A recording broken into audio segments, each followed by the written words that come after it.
네, 반갑습니다. 사랑합니다. 인사하겠습니다.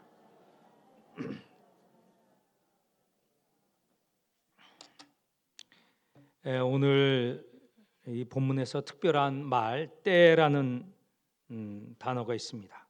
23절에 보면 인자가 영광을 얻을 때가 왔도다.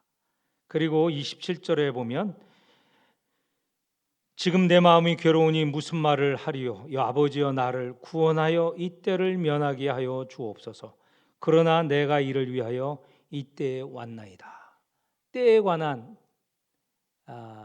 말씀이 있습니다. 때가 중요하죠. 전도서에도 나오지 않습니까? 때가 있다는 것입니다. 사랑할 때가 있고 미워할 때가 있고 평화로울 때가 있고 전쟁할 때가 있고 천하의 만사에는 다 때가 있다라고 말씀을 합니다. 때를 잘 결정하면 그 일은 이루어지지만 때를 잘못 정하면 일이 이루어지지 않습니다. 실패하기 마련입니다. 때를 정하는 것이 무척 중요하죠. 저는 때를 잘 잡아서 결혼할 수 있었습니다. 정말 중요한 때에 제가 프로포즈를 했고 결혼을 하게 되었습니다. 제 아내가 그러더라고요. 정신없었을 때 프로포즈 하니 아니라고 할 수도 없고 기라고 할 수도 없고 그러고 나서 말을 못하니 물릴 수도 없고 그래서 결혼을 할 수밖에 없었다. 때가 중요하죠? 예, 덕분에 지금 이렇게까지 살고 있습니다. 네. 오늘 때가 왜 중요한가? 오늘 본문은 앞에 12절부터 19절까지 연결해서 보아야 알 수 있습니다. 무슨 말이냐? 예수님께서 갈릴리 사역을 끝내시고 이제 고난을 받으러 예루살렘으로 올라가시는 것이죠. 예루살렘에 당도를 하였습니다. 예루살렘에 들어가는데 많은 무리들이 모여 있었습니다. 그 무리들은 예수에 대한 소문을 들었고 어쩌면 예수와 함께 갈릴리에서 올라온 사람도 있었습니다. 예수는 특별한 분이다. 어떤 분으로 여겼느냐? 13절에 보면 이렇게 모인 무리들이 예수님을 이해했습니다. 호산나 찬송하리로다 주의 이름으로 오시는 이 곧 이스라엘의 왕이시오. 예수님께서 왕으로 오셨다고 그렇게 믿고 환호를 하는 것이죠. 뿐만 아니라 스가랴 9장 9절을 인용하여서 15절 시온 따라 두려워하지 말라. 보라 너의 왕이 나귀 새끼를 타고 오신다. 예수님께서 이 말씀대로 말이 아니라 작은 나귀를 부르시고 그 나귀 위에 오르셔서 예루살렘으로 지금 들어가시는 장면입니다. 그러면 이 모인 사람들의 환호 그리고 과거 성경 말씀 예언서에 따르면 지금 예루살렘에 입성하시는 예수님은 이스라엘의 왕으로 이해했다는 것이죠. 왕으로 오시는 예수님을 지금 성대히 환영을 하는 것입니다. 그런데 당시 상황은 어떻습니까? 로마의 식민지하에 있었고 또 예루살렘은 로마의 총독 빌라도의 직할지였습니다. 지금 이 예루살렘에는 로마 군이 주둔하고 있었습니다. 6월절 모든 이스라엘 백성이 특별히 남자라면 1년에 한 차례 예루살렘 성전에서 하나님께 예배드려야 하는 때이고 명절이죠. 그래서 많은 이들이 예루살렘에 몰려와 있었습니다. 예루살렘이 가득하였죠. 그렇기 때문에 로마 총독이 거주하는 것은 가이사랴라는 도시입니다. 예루살렘이 아니에요. 그런데 이 수많은 이스라엘 사람이 몰려들고 치안에 문제가 있기 때문에 6월절이 되면 총독이 자기의 부하를 거느리고 예루살렘으로 들어오게 됩니다. 지금 빌라도 총독은 이 예루살렘 안에 있는 거예요. 그런데 이 총독이 있는데 이스라엘의 왕이여라고 하면서 환호성을 올리고 지금 환영하고 지금 이 사람들이 가득 모여 있는 거예요. 이런 상황이라면 여러분은 어떻겠습니까? 야, 지금 이때 이번에 6월절에 무슨 일이 일어나겠구나. 과거 6월절의 기원이 어디입니까? 종되었던 애굽 땅에서 자유민으로 나올 때 그렇게 나올 수 있었던 게 6월절 사건이잖아요. 독립의 사건, 해방의 사건이 있었던 때가 바로 6월절입니다. 이 사람들은 짐작하겠죠. 저 예수라는 인물, 모세와 같은 인물일 것이다. 우리를 이 땅에서, 로마의 식민지하에서 우리를 독립시키고 해방시키는 인물일 것이다 라고 하면서 지금 환영을 하고 있는 상황이죠. 물론 모든 사람들이 다 그렇다는 것은 아닙니다.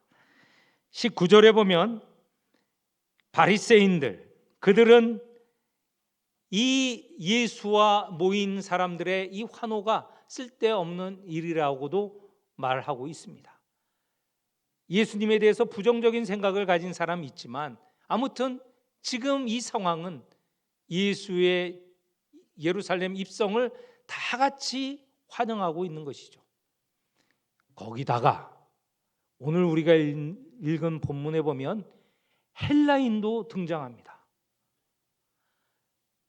유대인뿐만 아니라 이방인인 헬라인도 등장을 하게 돼요. 헬라인은 어떻습니까? 헬라인은 사실 잘못 끼이면 큰 사고를 당할 수 있습니다. 예루살렘에는 이스라엘 유대인들이 모이는 것이고 이방인이 잘못 끼어서 그들이 만약에 성전 안에 진입을 하면 그 자리에서 죽임을 당할 수 있거든요. 이방인은 예루살렘 성전에 들어갈 수 없습니다. 예루살렘에는 들어올 수 있고 이방인의 뜰까지는 갈 수 있지만 이방인의 뜰을 넘어서 이스라엘 사람들이 들어가는 뜰 안에 들어갔다가는 죽임을 당하여도 괜찮다라는 것이 경고가 쭉 둘러싸여 있어요. 그런데 그 이방인인 헬라인도 예수님을 찾는 거예요.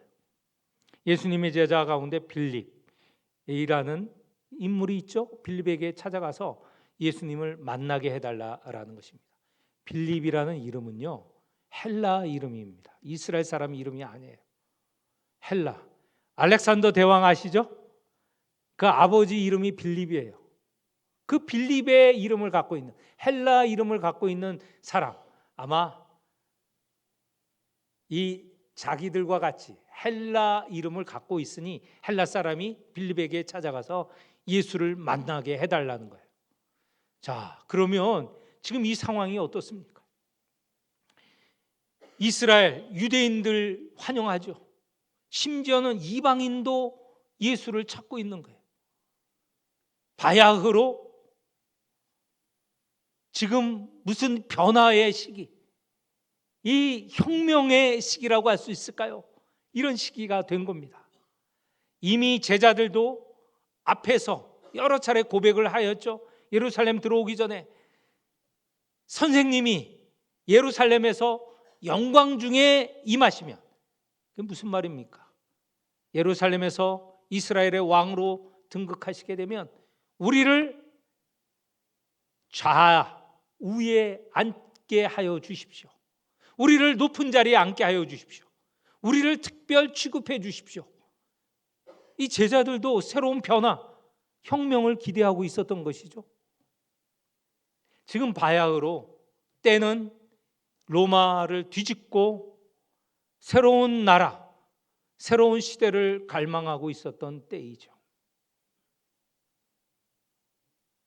여러분이 예수님이라면 이런 때에 어떻게 처신하시겠습니까? 굉장한 흥분을 갖게 되지 않겠습니까? 야, 내가 예루살렘에 오니 사람들이 환호를 하고 심지어는 이방인도 찾는 이런 일이 있구나. 하나님께서 주신 기회가 아닐까. 이 시대를 뒤집어 엎고 새로운 역사를 이루어가는 시대가 아닐까. 기대를 하게 되겠죠.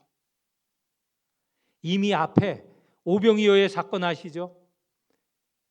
5개 떡과 2마리의 떡으로 5,000명을 먹이실 때 사람들이 그것을 배불리 먹고 난 후에 어떻게 하였습니까? 예수님을 왕으로 떠받치려고 하였습니다.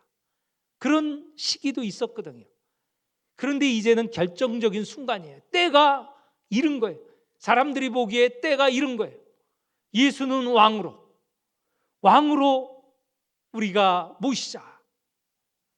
좋은 때라고 생각한 겁니다. 그런데 예수님은 그렇게 때를 이해하지 않으셨어요.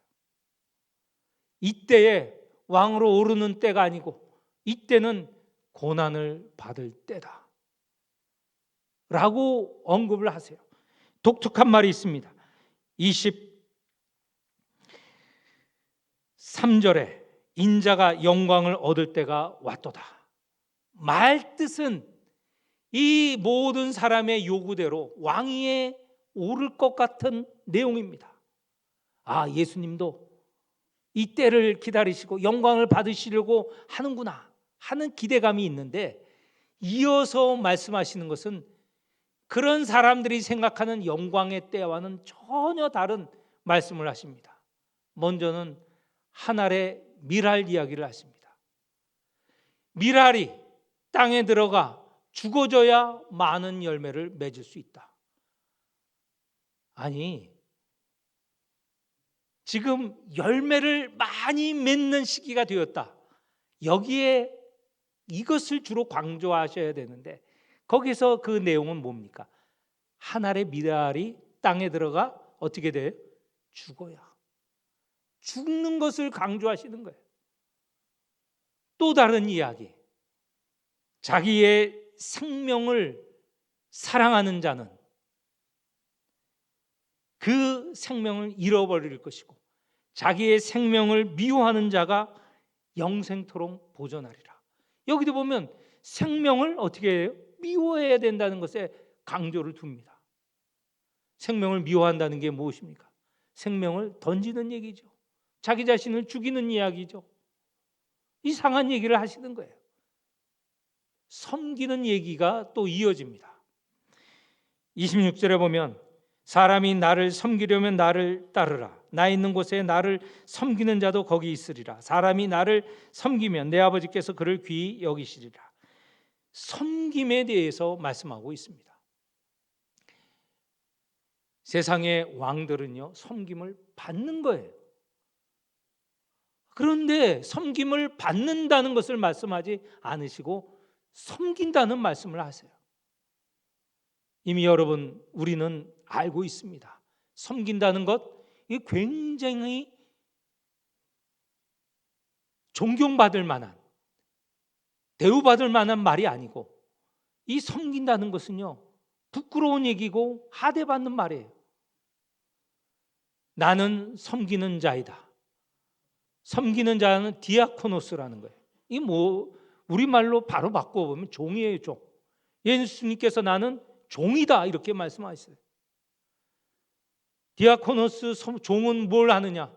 제일 먼저는요, 식탁에서 잡수시는 주인을 섬기는 일이에요.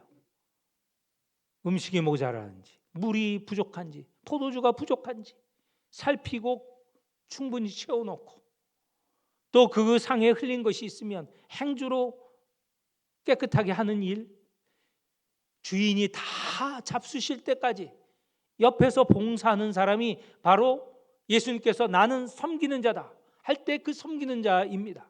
종이란 뜻이에요. 결코 우대받고 존경할 만한 말이 아니래요. 그 당시에는 디아코누스 종이다 그러면 아유 저거 낮은 자고 부끄러움 당하는 자고 그렇게 생각을 하였던 것이죠. 예수님께서 섬기는 종으로 하신 일이 또 있어요. 예수님께 십자가에 달리시는 금요일 전 목요일에 세족식이 있습니다. 다 아시죠? 예수님께서 제자들의 무릎을 꿇고 씻기는 그런 일이 있었습니다. 이것도 누가 하는 일이냐? 종이 하는 일입니다. 주인이 들어오거나 아니면 손님이 오시면 종이 대야에 물을 가지고 가서 들어오시는 분들을 향하여 무릎을 꿇고 발을 씻기는 거예요. 종이 하는 일입니다. 백성들은, 심지어는 제자들은 예수님께서 왕으로 오시고 그 덕을 우리도 좀 보았으면 좋겠다 하는 기대를 가지는데, 예수님께서는 그런 때에 그렇게 등극하는 왕, 섬김을 받는 왕 아니에요. 섬기는 종을 말씀하고 계시는 거예요. 그러면 예수님께서는 이렇게 섬기는 자, 그리고 자기의 목숨을 내놓는 자, 당연스럽게 이루어진 일이냐? 아유, 예수님은 한편 사람이시고 한편 하나님이시니 하나님의 능력으로 그 모든 것 잘 감당할 수 있겠지. 그렇게 자연스럽게 자동적으로 섬기는 분으로 그렇게 우리가 이해해야 되느냐? 결단코 그렇지 않다는 것입니다. 예수님도 지금 이때, 남들은 환호하는 때 이 고난을 말씀하시고, 그 고난을 말씀하시면서 그 마음속에 두려움과 그 마음속에 정말 피하고 싶은 그런 마음이 같이 있었다는 겁니다. 27절 제가 읽겠습니다.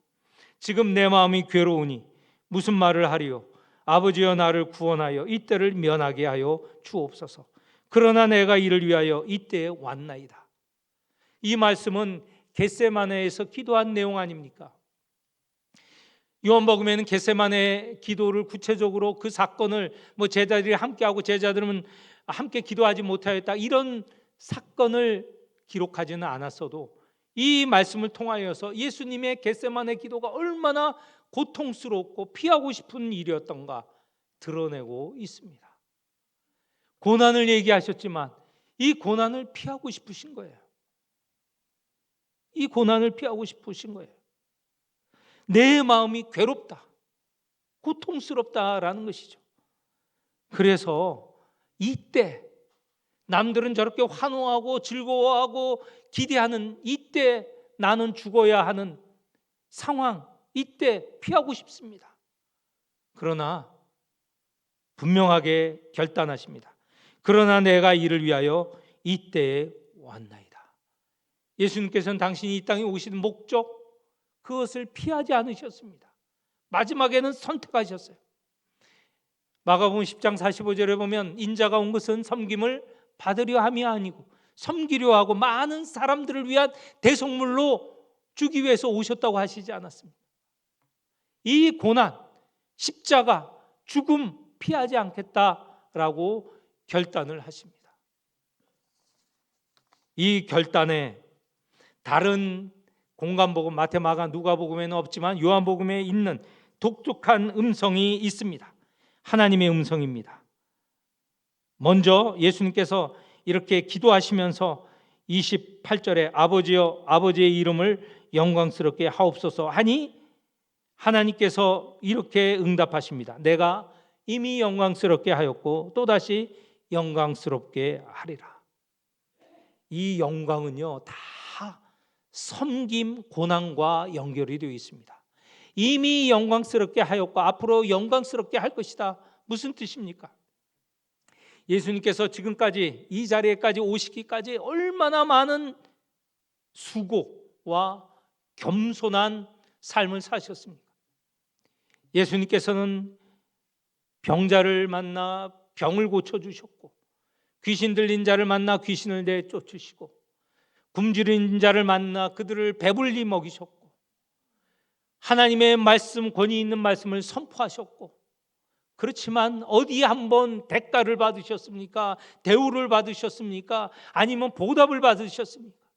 섬기는 종으로 지금까지 이렇게 해 오신 것이죠. 이 모든 것 다 하고도 종이 하는 것처럼 주인에게 그렇게 섬기면서도 종은 뭐라고 했습니까? 기대하였습니까? 아, 주인이 칭찬해 줘야지 이렇게 기대했습니까? 마땅히 할 일을 하였다고 하지 않았습니까? 그처럼 예수님께서는 그 모든 일을 마땅히 겸손한 자로 종으로서 하여야 할 일로 그렇게 하셨던 것이죠. 그것을 통하여서 하나님께서 영광을 받으신 것입니다. 예수님의 저 겸손, 저 일을 통하여서 하나님이 영광을 받으신 거예요. 예수님께서는 늘 그렇게 하셨어요. 이 모든 일 내가 한 일이 아니고 하나님이 하신 일이다. 나를 통해서 하나님이 하신 일이고 하나님의 영광이 드러나야 된다라고 하시지 않았습니다. 또 앞으로 영광을 받을 것이다. 어떤 영광입니까? 십자가에 달리시고 고난받으시고 죽으시고, 그렇지만 사흘 만에 다시 부활하셔서 하나님의 영광이 드러나게 된 것 아닙니까? 다 이 영광은요, 예수 그리스도의 섬김, 예수 그리스도의 고난, 죽음을 통하여서 이루어진 영광입니다. 그런데 우리들은요, 고난은 받지 않으려고 하고 영광만 받으려고 해요. 영광만 생각해요. 인정받고 높은 자리에 앉고 기대를 받는 인물, 그리고 복받고 많은 것을, 재산을 또 재물을 받는 그것만 생각합니다. 먼저는 고난이 있는 겁니다. 예수님께서 앞에 다시 조금 더 말씀을 드리면, 수많은 사람이 환호할 때 영광 받을 때다 하면서 말씀하신 게 한 알의 밀알, 그리고 내 생명을 미워해야 된다, 섬겨야 된다 말씀하시지 않았습니까? 다른 사람은 겉에 드러난 영광, 그 영광을 바라보지만 예수님께서는 그 영광을 위하여 섬기고 무릎 꿇고 기도하시고 한 그런 일이 있다는 거예요. 오늘 이 말씀을 통하여서 나는 어느 위치에 있는가? 나는 영광만을 받으려고 하는가? 정말 진정 예수님처럼 섬기는 종으로 사람을 섬기고, 나를 미워하는 이를 사랑하려고 하고, 내게 손가락질하는 자 그에 찾아가서 사랑을 나누고 하는 일을 하고 있는가라는 것입니다. 하나님의 음성이 들린 것은 놀라운 일이죠. 새로운 시기가 되었다는 것입니다. 이제는 진정 새로운 시대가 임하였다는 것을 말하고 있습니다. 예수님께서 31절에 이렇게 말씀하고 있습니다. 이제 이 세상에 대한 심판이 이르렀으니 이 세상의 임금이 쫓겨나리라. 예수님께서 고난받으시는 이때, 이 고난, 내 십자가 통해서 죄 없는 분이 십자가에 달리시면서 결국은 죄는 예수 그리스도 앞에 무릎을 꿇게 되고, 죽음은 새로운 생명에게 삼켜지게 되고, 이제 사탄은 무릎을 꿇고 주님의 영광이 높이 드러날 것입니다. 그리고 결론적으로 말씀을 드립니다. 앞에 많은 무리들이 예수님을 환호했습니다. 심지어는 헬라인도 찾아왔습니다. 무슨 말인가? 예수님께서 십자가에 못 박히시는 그때 이후 만민이, 모든 사람이 하나님에게로 오게 될 것이다. 새로운 때, 새로운 시대가 도래한다라는 것을 말씀하고 있습니다. 다 같이 32절을 읽도록 하겠습니다. 32절. 내가 땅에서 들리면 모든 사람을 내게로 이끌겠노라 하시니, 여기서 십자가에 달리시고 그 고난을 받으시는 것을 통하여서 만인이, 이스라엘인뿐만 아니라 유대인뿐만 아니라 헬라인도, 그리고 온 세상 만민이 내게로 오는 그런 일이 시작된다라고 말씀하십니다. 예수님의 고난, 십자가의 사건, 그로 인하여서 새로운 시대가 열리는 겁니다. 그냥 높은 자리, 영광의 자리에 앉게 되면 새로운 시대가 열리는 건 아니에요. 오히려 그런 시대는, 그런 요구는 세상을 더 어렵게 하고 망하게 하는 것입니다. 한 알의 밀이 되는, 그래서 썩어져가는 그런 고난, 내 생명을 바치는 헌신, 그리고 섬김이 있을 때 사탄은 물러가게 되고 만민이 주님에게로 오는 새로운 역사가 시작되는 것입니다. 우리 모두는 새로운 시대에 속해 있습니다. 새로운 시대를 여는 주님의 제자입니다. 예수님께서 하나의 밀, 생명, 섬김을 얘기하면서 제자들에게 요구하시지 않았습니까? 사람이 나를 섬기면 내 아버지께서 그를 귀히 여기시리라. 이 사람, 제자들 말하지 않습니까? 우리도 예수님처럼 섬기고 고난받고 자기 십자가를 지라고 말씀하십니다. 우리 모두 주님을 따라서 이 고난은 거절하지 않고 받아들이는, 그래서 새로운 시대를 여는 성도들이 되시기를 축원합니다. 하나님 아버지, 우리 주님 예수 그리스도께서 남들이 환영하는 때, 세상의 왕으로 영접하려고 하는 때, 그때에 영광을 바라지 않으시고 고난과 십자가에 달리시는 일과 죽음을 결단하고 그 자리로 나아갔습니다. 십자가를 통하여 진정 하나님의 영광이 드러남을 세상에 알리셨습니다. 우리로 하여금 당신과 같이 하나의 미랄이 되기를, 자기 생명을 버리기를, 섬기기를 요구하십니다. 우리가 과연 예수님의 요구에 따르는 자인지, 진정 예수님의 제자인지, 이 시간 우리 자신을 돌아보게 하여 주옵소서. 주님을 따르는 제자가 되게 하여 주옵소서. 주님을 닮아가는 성도들이 되게 하여 주옵소서. 예수님 이름으로 기도합니다. 아멘.